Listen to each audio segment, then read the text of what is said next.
اعوذ باللہ من الشیطان الرجیم بسم اللہ الرحمن الرحیم کرتاس دل شعر نمبر 166 سے لے کر 171 تک پڑھیں گے۔ آج فروری کی آخری تاریخ ہے 28 فروری 2023 اور آج دن ہے منگل کا۔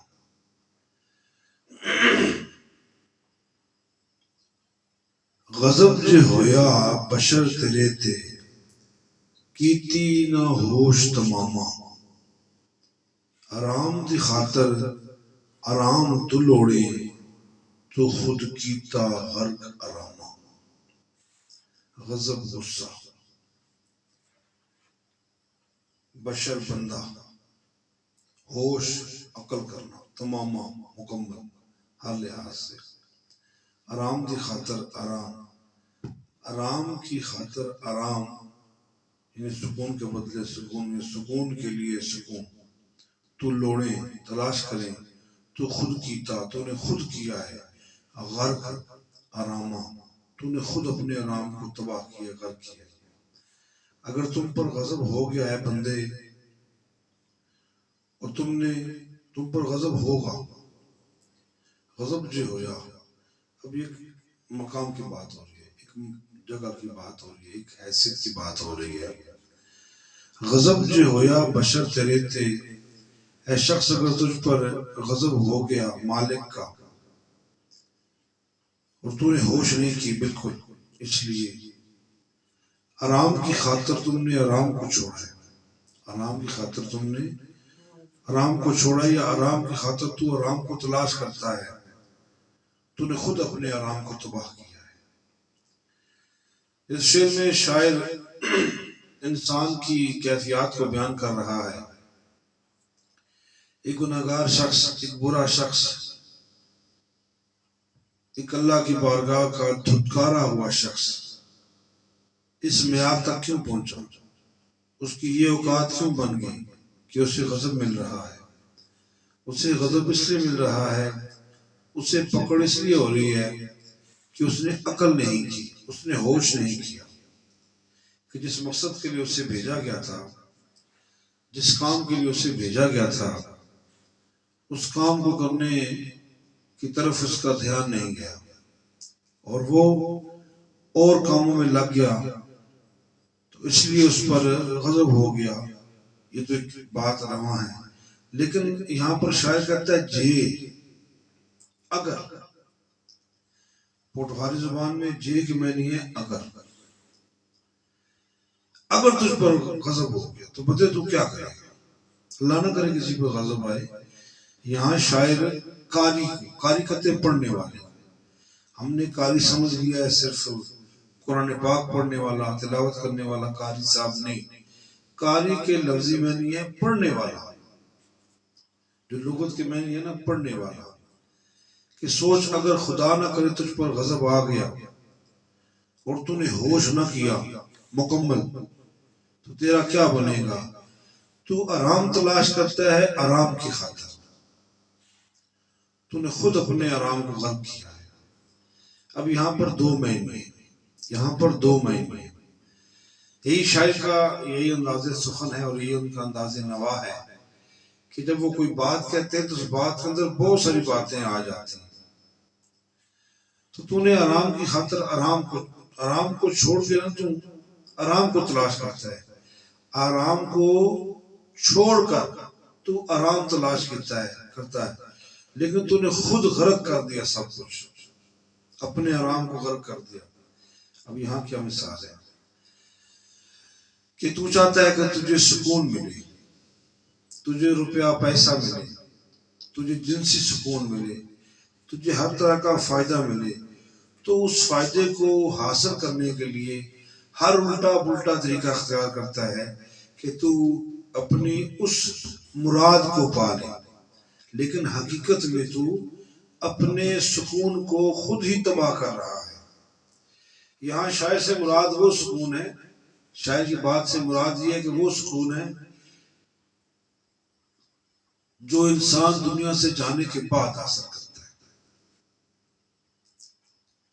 اس کا قرب، مالک کی رضا، مالک کی عطا، اس کی جود و سخا جب کسی شخص کو نصیب ہو جاتی ہے تو وہ دائم سکون، امن و عطشی میں رہتا ہے. اور یہ آرام دنیا میں بھی نصیب ہو سکتا ہے. اس کے لیے کرنا کیا پڑے گا؟ انسان کو عقل و شعور سے کام لینا پڑے گا اور اسے ہوش کرنا پڑے گا، اور اسے ہوش کرنا پڑے گا. اب اس ہوش کے اندر ہے کیا؟ سب سے بنیادی اور بیسک چیز وہ یہ ہے کہ انسان دنیا میں آنے کا مقصد سمجھے. لقد خلقنا الانسان فی احسن تقویم کے قانون کو سمجھے. اس کی کاوش اور کوشش یہ ہونی چاہیے کہ مجھے میرے رب نے دنیا میں صاف ستھرا کر کے بھیجا ہے تو میں صاف ستھرا رہوں. کیسے صاف ستھرا رہوں؟ نماز پڑھوں، تلاوت کروں، اچھے کام کروں، خود بھی کروں، اپنے ساتھ جڑے ہوئے لوگوں کو بھی کہوں، برے خیال سے، بری سوچ سے، بری سوسائٹی سے، برے کام سے جس میں خدا ناراض ہوتا ہے اس سے بچ جاؤں. اب وہ کیا ہوتا ہے کہ جب کوئی چور چوری کرتا ہے نا تو وہ کہتے ہیں جب میں چوری کروں گا مجھے پیسہ ملے گا، میں سکون میں ہو جاؤں گا. لیکن اسے ہوش نہیں ہوتی. وہ آرام تو تلاش کرتا ہے لیکن وہ آرام نہیں ہے، اس نے خود اپنا آرام غرق کر دیا. اسے وہ سکون نہیں مل سکے گا جو اللہ والوں کو نصیب ہوتا ہے، یا ان لوگوں کو نصیب ہوتا ہے جنہوں نے اپنی زندگیاں اللہ کی مرضی پر گزاری ہوتی ہے. شعر نمبر 167 ہے جی.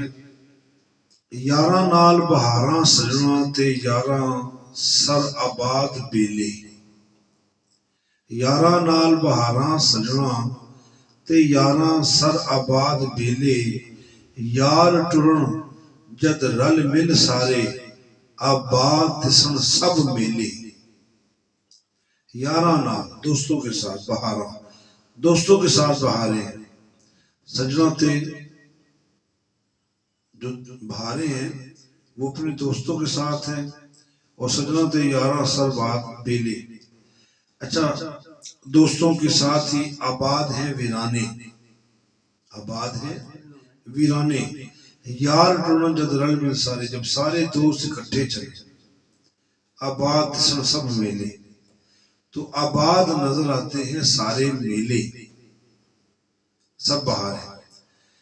یاروں کے ساتھ بہاریں ہیں، اور جب یار ساتھ ہوں تو تمام ویرانگیاں نہیں رہتی، تمام ویران جگہیں ویران نہیں رہتی.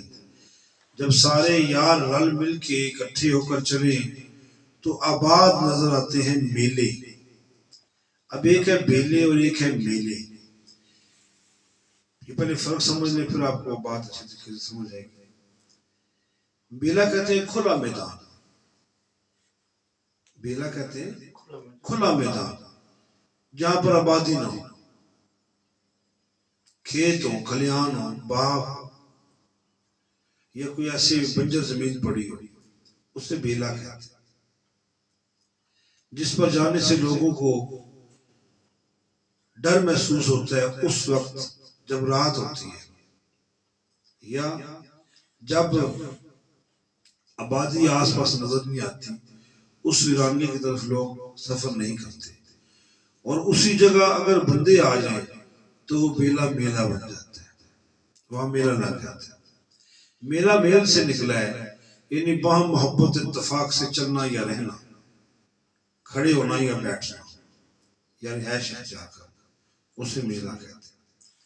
شاعر کہتا ہے کہ یاروں کے ساتھ بہاریں اے میرے پیارے، اور یاروں کے سر پر ہی آباد بیلے ہیں. یہ جو ویران جگہ ہیں یہ یاروں کے سر پر آباد ہیں. اور جب یہ سارے یار رل مل کے چلتے ہیں، اکٹھے چلتے ہیں، تو ہر طرف جو بیلا ہے نا وہ ایک آباد میلہ نظر آتا ہے. یہاں بات ہو رہی ہے بھائیوں کی، یہاں بات ہو رہی ہے سچے پکے دوستوں کی، یہاں بات ہو رہی ہے آپس میں بامی محبت اتفاق اتحاد سے چلنے والوں کی، کہ جب کوئی لوگ نیک مقصد لے کر، نیک مقاصد لے کر کسی کام کو کرتے ہیں تو وہ بھلے ویران جگہ ہوں لیکن ان دوستوں کی شمولیت سے وہ آباد جگہ نظر آتی ہے، وہ آباد جگہ نظر آتی ہے۔ اور یہاں پر اس بات کو آپ اس طرف جوڑیں کہ یہ جو اللہ والے ہیں انہوں نے تنہائیاں دیکھ کر، بیلے دیکھ کر وہاں پر اللہ کا ذکر کیا، اور پھر وہ کلیام شریف ہو تب بھی، عیدگاہ شریف ہو تب بھی، عیدگاہ شریف کے ساتھ ساتھ جتنے جڑے دربار عالیہ ہے اور کھڑی شریف ہو تب بھی، یعنی جتنی بھی یہ ویران جگہیں تھیں یہ آباد ہو کر میلے بن جاتے ہیں۔ وہ اللہ والا یہاں پر آیا، اس نے یہاں پر اللہ کی یاد کے چراغ جلائے، اللہ کی محبت کی خوشبو پھیلائی، اور فائدہ یہ ہوا کہ وہ جو پہلے بیلے تھے ان سجنوں کے آنے سے میلے بن گئے۔ جب یہ سجن آ گئے تو وہ بیلے میلے بن گئے، وہاں پر آبادیاں ہوں گی۔ یہی تو بات ہے کہ درباروں پر لوگ جاتے ہیں، دل کا سکون ملتا ہے، انسان کے اندر ایک خوشی کی لہر پیدا ہوتی ہے، اور یہ ذریعہ معاش بھی ہے بہت بڑا، یہ ایک ذریعہ معاش بھی ہے کہ اللہ والوں کے درباروں میں جو ٹھیلے لگتے ہیں، ان پر جو بکنے والی چیزیں ہیں، یہ معاشی طور پر ان لوگوں کے لیے بڑی فائدہ مند ثابت ہوتی ہیں جو یہاں پر سٹال لگاتے ہیں، جو یہاں پر بیچنے کے لیے مختلف اقسام کی انواع کی چیزوں کو خرید و فروخت کے مقاصد کے لیے لے کر آتے ہیں۔ تو یہ ایک بہت بڑا ذریعہ معاش، اکنامیکلی طور پر بھی یہ بہت اچھی چیز ہے اور لوگوں کو اس سے فائدہ ہوتا ہے۔ تو یہاں شاید بڑی آسان سی بات کر رہے ہیں کہ جب یار ہمیشہ ساتھ چلے نا تو کوئی چیز ویران نہیں رہتی، ہر طرف میلہ ہی میلہ لگ جاتا ہے۔ اگلا شعر 168،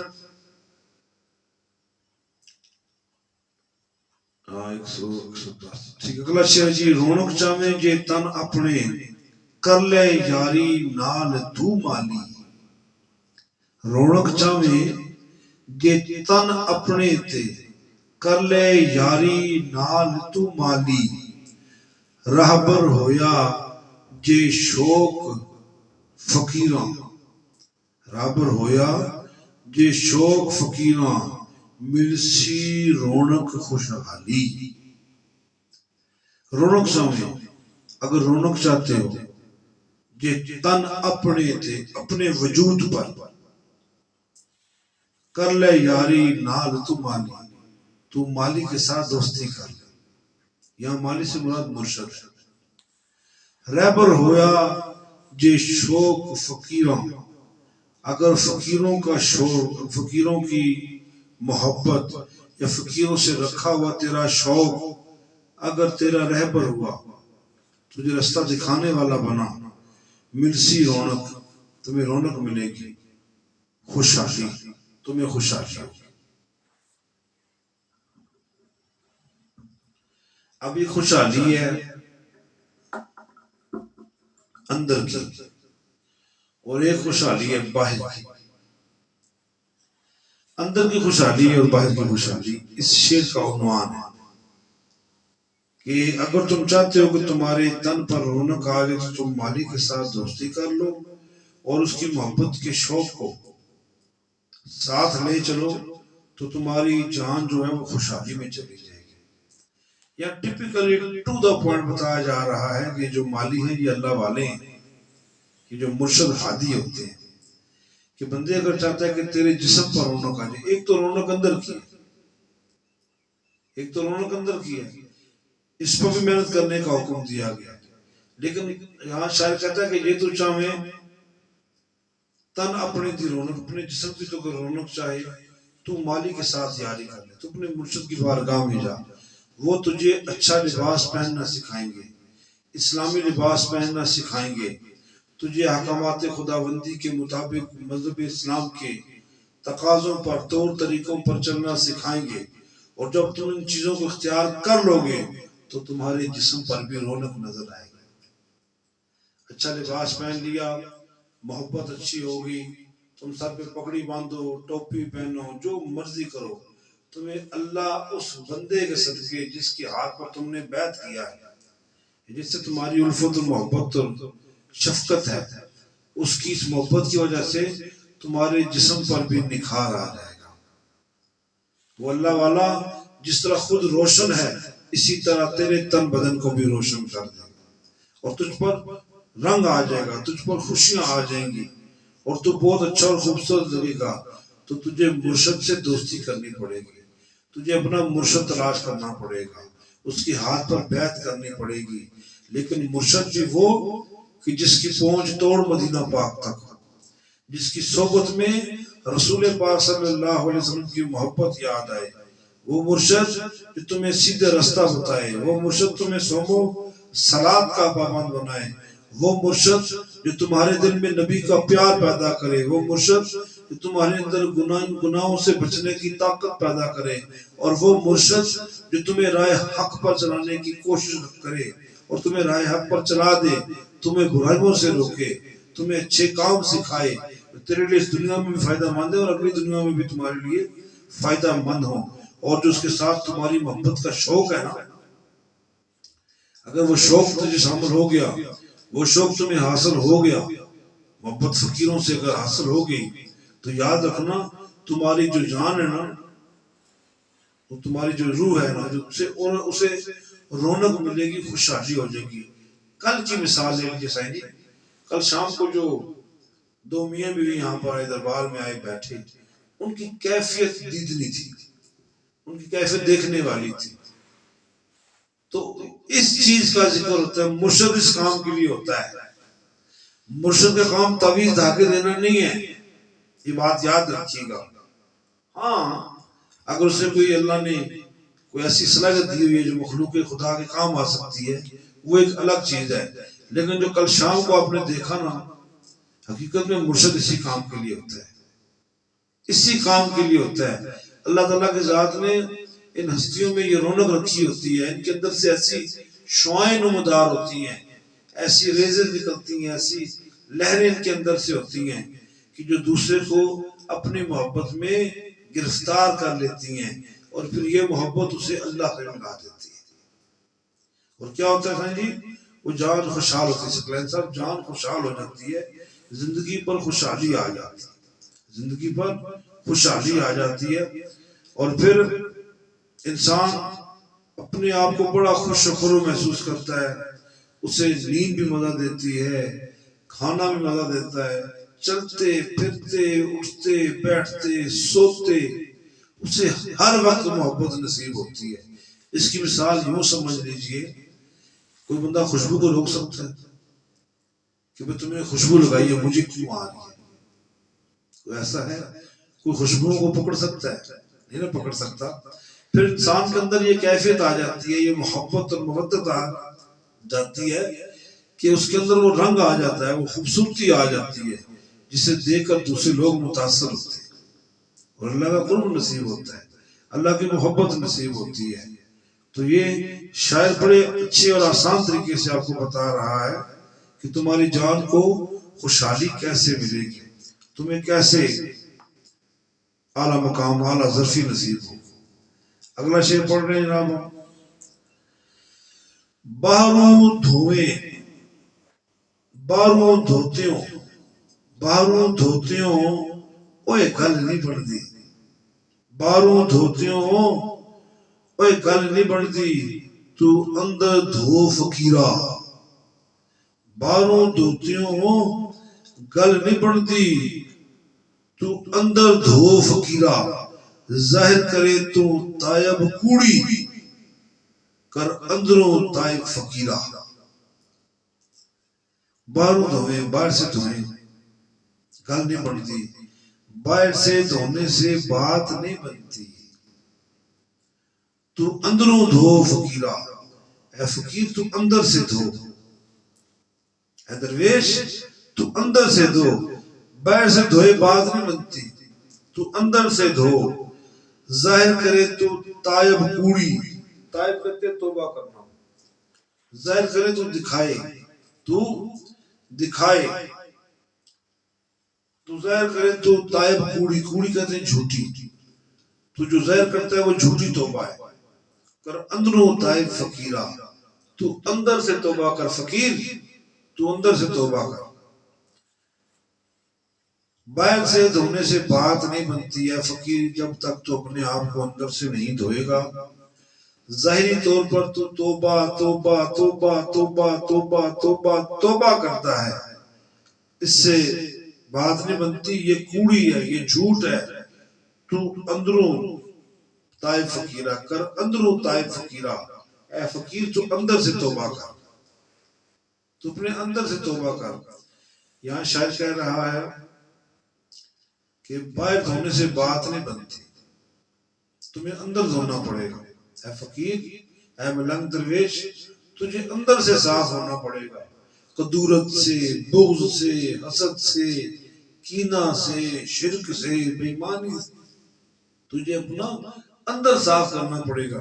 میں مثال دیتا ہوں، یہ مسجد بیٹھے ہوئے ہیں تو یہاں بات بتاتا چلوں تحدیث نعمت کے لیے، اور سننے والے بھی اس بات کو یاد رکھیں، یہ گھر بنانے والے بھی جب گھر بنائیں تو ایک کمرہ مسجد کا مخصوص کر لیں، اس سے اللہ کی رحمتیں نازل ہوتی رہتی ہیں۔ جہاں پر آپ نے 6 کمرے بنانے ہیں وہاں پر آپ نیت کرنے کہ ہم نے کمرہ گھر میں مسجد کا بنانا ہے، اس میں جا نمازیں رکھنی ہے، تو یہ اللہ تعالیٰ کی ذات اس مسجد کے ساتھ گھر میں بھی کرم کرتا ہے، ٹھیک ہے پتر؟ تو یہاں پر شاعر کہہ رہا ہے کہ تو باہر سے بڑا مل مل دھوتا ہے، گٹ گوڈے گٹے مل مل دھویں تیرے اندر رہی پڑی تھی، تو بلے شاہ فرماتے ہیں کہ تو باہر سے کتنی صفائی کرتا ہے، یہ مسجد باہر سے آپ صاف کرتے رہو، صاف کرتے رہو، صاف کرتے رہو، اندر صاف نہیں کرو گے تو مزہ نہیں آئے گا۔ یہ جو کاغذ جہاں کرتے ہیں یہاں دفتر تدریس کے لیے جو قلم استعمال ہوتے ہیں اس طرح، تو یہ بھی صفائی ضروری ہے۔ تو یہاں شاید کہہ رہے بندے تو باہر سے تو اپنے آپ کو بڑا صاف ستھرا رکھتا ہے، بڑی واسکوٹ پہن لی، ٹوپی پہن لی، داڑھی سجا لی، لیکن تو اپنا اندر صاف کر چلے آ، تو باہر سے اپنے آپ کو دھوتا ہے۔ لوگ کہتے ہیں بابا شاہ درویش نماز نہیں پڑھتے، گاؤں میں رولا ہو گیا جی بابا درویش، بابا شاہ درویش رحمۃ اللہ تعالیٰ نے یہ نماز نہیں پڑھتے، تو لوگ ان کے پاس کھینچے چلے جاتے ہیں، لیکن وہ نماز چھپ کے پڑھتے تھے، سب کے سامنے نہیں پڑھتے تھے۔ ایک دن لوگوں نے عادت بنائی، پلان کیا، ایک پروگرام بنایا جی کہ آپ بابا جی کو نام لازمی گھسیٹ کے مسجد میں لے کے جائیں گے۔ ان گھسیٹ کے لے جانا میں کچھ پیار کرنے والے تھے، کچھ بغض رکھنے والے تھے، خیر بابا جی کو نہ، بابا جی کو لے کے مسجد میں، اور بابا جی ادھر بیٹھے ہیں وضو کرتے ہیں، تو آپ بھی وضو کریں، آج نماز آپ ہمارے ساتھ پڑھیں گے۔ تو جو کچھ من چلے نوجوان تھے، لوگ تھے، انہوں نے جناب وضو کیا، بابا جی دیکھ رہے ہیں اور مسکرا رہے ہیں، انہوں نے وضو کر لیا۔ اب بابا جی کہتے بابا جی آپ بھی وضو کرو، بابا جی اٹھے، وضو خانے میں بیٹھے، جیب سے ایک چاقو نکالا، اپنا پیٹ چیرا، اندر سے دل نکالا، اسے دھونا شروع کر دیا۔ سارے لوگ ڈر گئے کہ یہ کیا ماجرا ہے؟ تو بابا جی کہتے ہیں کہ تم وضو کرتے ہو نا، تو اندر سے وضو کیوں نہیں کرتے؟ اندر کیوں نہیں صاف کرتے؟ اندر پاک کیوں نہیں کرتے؟ پھر بابا جی نے ہاتھ مارا، بابا جی کا دل ٹھیک ہو گیا، کہتے اور نماز پڑھی۔ پھر لوگوں نے کیا نماز پڑھنی تھی خوف میں، تو بابا جی فرماتے ہیں تو اندر دھو فقیرہ، تو باہر سے وضو کر لیتے لیکن اندر بغض ہے، بے ایمانی ہے، دغابازی ہے، چوری ہے، مکاری ہے، اور تم نماز میں کھڑے ہو تو وہ نماز تمہیں کیا فائدہ دے گی؟ تو یہاں پر شاعر کہتا ہے کہ تو دھو ضرور پائے لیکن اندر دھونے کے بعد پاک دھو، تو اندر دھوئے گا تیرے اندر سے بغض کینہ حسد نکل جائے گا، پھر تو وضو بنا کے جب اس کی بارگاہ میں کھڑا ہوگا اس کا قرب تجھے نصیب ہوگا اور تمہیں ایمان کی محبت کی چاشنی نصیب ہوگی۔ تو تو یہاں سے مراد ہے اندر کو دھونے کی، یہ بغض حسد کینہ نکالو۔ کہتے ہیں امام صاحب کے پیچھے کھڑے ہو کر نماز پڑھنے سے نماز کا بہت فائدہ ہوتا ہے، اور ساتھ یہ بھی کہا جاتا ہے کہ امام کے پیچھے کھڑے ہو کر نماز پڑھنے سے اگر تم دل میں کوئی بغض حسد لے کر آؤ گے تو تمہاری نماز ضائع ہو جائے گی۔ لیکن اگر یہ بغض اور حسد مولوی صاحب کے اندر ہو تو پھر اس کے لیے بھی یہی چیز ہونی چاہیے۔ مولوی ہو تب بھی، مقتدی ہو تب بھی دل صاف ہونا چاہیے۔ جب دل صاف ہوگا تو آپ کی پڑھی نماز آپ کو کام ہو آئے گی۔ لوگ کہتے ہیں بچوں جی نماز ہی پڑھتے ہیں فائدہ نہیں ہوگا، نماز ہی پڑھتے ہیں تو کوئی خوشحالی نہیں آ رہی۔ یہی وجہ ہے خوشحالی نہ آنے کی کہ اندر صاف نہیں کرتے، اور باہر سے توبہ توبہ توبہ توبہ توبہ توبہ توبہ توبہ کی رٹ لگاتا ہے، لیکن فقیرہ اندر سے بھی توبہ کرنا، اندر سے بھی توبہ کرنا۔ تو باہر سے توبہ کرتا ہے جی میری توبہ میری توبہ میری توبہ، تو اندر سے بھی توبہ کر۔ جب تو اندر سے توبہ کرے گا پھر دیکھنا کیسے مزے آئیں گے، اور پھر ایسی توبہ تو نسو، پھر ایسی توبہ اس پر قائم ہو جا، پختہ ہو جا، وہ توبہ تیری نہ ٹوٹے۔ تو شاید کہتا ہے آگے شعر نمبر آخری آج کی کلاس کا، بڑھنا چاہویں جے سب کچھ خاص، بڑھنا چاہویں جے سب کچھ خاص، بن جا کمی پاک رسولی۔ نعت کا شعر ہے جی، بڑھنا چاہویں جے سب کچھ خاص، بن جا کمی پاک رسولی، حیات عظیمہ وصف محباں، پاک نگاہی سب اصولی۔ بڑھنا چاہویں، اگر تو بننا چاہتا ہے سب کچھ خاص، ہر لحاظ سے خاص بننا چاہتا ہے تو رسول پاک صلی اللہ علیہ وسلم کا کمی بن جا، رسول پاک صلی اللہ علیہ وسلم کا کمی بن جا۔ حیات عظیمہ، عظیم زندگی، وصف محباں، عادتیں محبتوں والی، پاک نگاہی نظریں پاک، سب اصول۔ یہ سب اصول ہے، یہ سب اصول ہیں رسول پاک صلی اللہ علیہ وسلم کے در کی چاکری کی۔ اگر تو بننا چاہتا ہے خاص و خاص، اور تیرے ہر کام کو تو چاہتا ہے پورے ہو جائیں، تو رسول پاک صلی اللہ علیہ وسلم کا کمی بن جا، اور اپنی زندگی، تیری زندگی عظیم ہو جائے گی، وصف اچھے ہوں گے، محب تو پیار کرنے والا ہوگا، تیری نگاہ پاک نگاہی ہوگی۔ تو یہ سب اصولی، یہی اصول ہے دربار رسالت کے، یہی اصول ہے کہ اگر تو چاہتا ہے نا کہ تو اللہ کی بارگاہ میں مقبول ہو جائے اور رسول پاک صلی اللہ علیہ وسلم کی محبت میں عظیم ہو جائے، تو تجھے دربار رسالت کی چاکری کرنی پڑے گی، تجھے نوکری کرنی پڑے گی اس دربار عالیہ کی، اس دربار کو تجھے نوکر بننا پڑے گا، اس بارگاہ عظیمہ کے اندر تجھے خود کو گرانا ہوگا۔ ایک شخص ہے جاتا ہے دربار رسالت میں تو روتا ہے اور نعت پڑھتا ہے، تو پاس کھڑے لوگ کہتے ہیں آہستہ پڑھو، کام ان کو سنانے آیا ہوں۔ تو ساری عقل والے تو نہیں ہوتے، وہاں جانے والے تو نصیب سے جاتے ہیں، لیکن کسی نے پوچھ دیا کہ تم ہو کیا، کرتے کیا ہو؟ اس نے کہا میں رسول پاک صلی اللہ علیہ وسلم کا میراثی ہوں۔ جب اس نے یہ بات بولی تو سب پر کیفے طاری ہو گئی، تو وہ کہنے لگا یا رسول اللہ صلی اللہ علیہ وسلم کرم فرمائیے، آپ کے در پر آپ کا میراثی آیا ہے جس نے پوری زندگی آپ کی محبت کے گیت گائے ہیں، جس نے پوری زندگی آپ کی الفت و صداقت کے گیت گائے ہیں۔ تو کہنے لگا میں رسول پاک صلی اللہ علیہ وسلم کا میراثی ہوں۔ تو یہاں شاعر کہتا ہے کہ تم اپنے آپ کو دہلیز مصطفیٰ کا کمی بنا لو،